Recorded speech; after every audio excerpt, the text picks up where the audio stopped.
बच्चों, let's read the question. The question here says the production of new characteristic by introducing new genes and altering the genome is called option A splicing, B is genetic, C is gene manipulation and D is totipotency. So for this question our key concept would be, हमारा key concept होगा regarding the genetic engineering.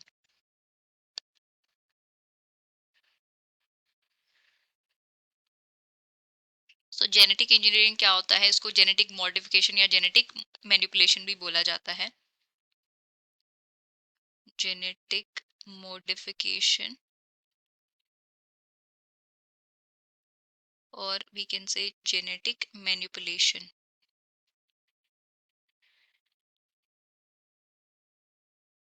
Means different methods को use करके किसी भी organism के genome को जो है मॉडिफाई किया जाता है.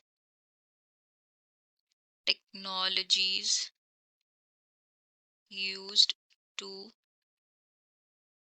मॉडिफाई द जीनोम और we can say jeans.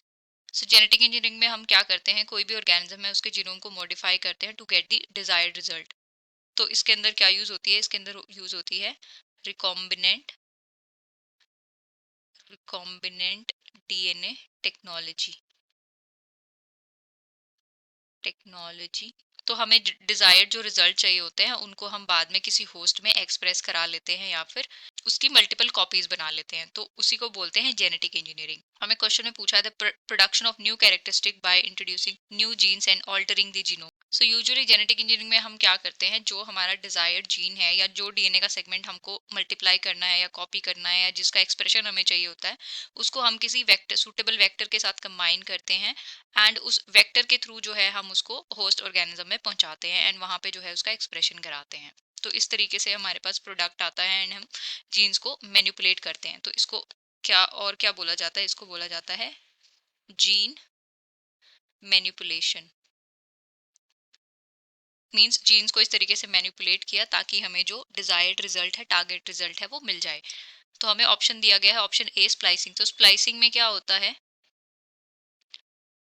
Splicing में जो हमारा ट्रांसक्रिप्शन के बाद एमआरएनए बनता है, एमआरएनए के अंदर इंट्रोन और एक्सोन दोनों रीजन्स प्रेजेंट होते हैं. इंट्रोन जो होता है वो नॉन कोडिंग रीजन होता है. तो जब एमआरएनए की स्प्लाइसिंग होती है,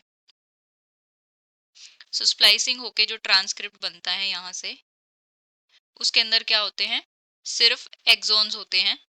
मींस इंट्रोन जो है कट हो जाते हैं, तो इसके अंदर सिर्फ एक्सोन होंगे एंड इस प्रोसेस को बोला जाता है स्प्लाइसिंग. दूसरा है जेनेटिक्स. जेनेटिक्स क्या होती है, जेनेटिक्स होती है स्टडी ऑफ हेरिडिटी और मीन जनरेशन टू जनरेशन जो है डिफरेंट कैरेक्टर्स कैसे सिमिलर हैं कैसे डिफर हैं, उसको हम जेनेटिक्स में स्टडी करते हैं.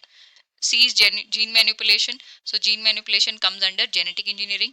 D here is totipotency. Totipotency क्या होता है, it is the power of regeneration. Means किसी भी सेल या टिश्यू का जो है रीजनरेशन की पावर को बोला जाता है टोटिपोटेंसी. तो हमें क्वेश्चन में दिया है the production of new characteristic by introducing new genes and altering the genome. तो उसको क्या बोला जाता है, gene manipulation. Not splicing, not genetics and not totipotency. So final answer for the question is option C. I hope you have understood it well. Best of luck and thank you.